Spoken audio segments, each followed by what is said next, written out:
Bəli, yenə Mercedeslər. Deməli, bir dənə doktorumuzun maşında bir problem var idi. 213 Kuza idi. Bu modeldən idi. Dinamo problemi var idi. Avtomobildə tok verməyi ilə bağlı. O problemlərdən qaldırmışdıq. Videonu paylaşmışdıq ki, səhifədə ki, belə problemlər var. Daha sonra isə bu avtomobil sahibi də mənimlə əlaqə saxladı ki, Orxan, mənim maşınımda belə bir problem var. Getdim yerdə belə bir xəta gəlir. Yaxınlaşdı yanımıza, bir neçə elektrik işlər vardı. Onları gördük, dinamoda olan problemi də aradan qaldırdıq. Eyni modeldir, 213 Kuzadır, 2 turbo benzin mühərrikdir. Eyni elektrik problemidir və bir neçə yerlərdə də araşdırdım artıq və mənə gələn zərgələrə əsasən və həm də araşdırmalarıma görə və artıq bu gün dəqiqliyi ilə bildim ki, 213 modellərin bir çoxsunun 120.000 sonra yürüyüş məsafəsi, yəni 120 kilometrdən sonra bu elektrik problemləri əksəriyyətində baş verir.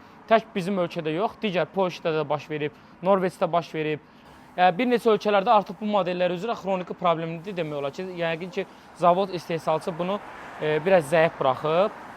Deməli, əsas problemlərdən biri isə bu avtomobillərdə dinamo elektrik problemləridir ki, sizin də əgər bu avtomobil sahibsinizsə, sizdə də əgər bu avtomobildən varsa, bizim servis üçün yaxınlaşın, check-up yoxlanışını eləyək, yoxlanışı ödənişsizdir.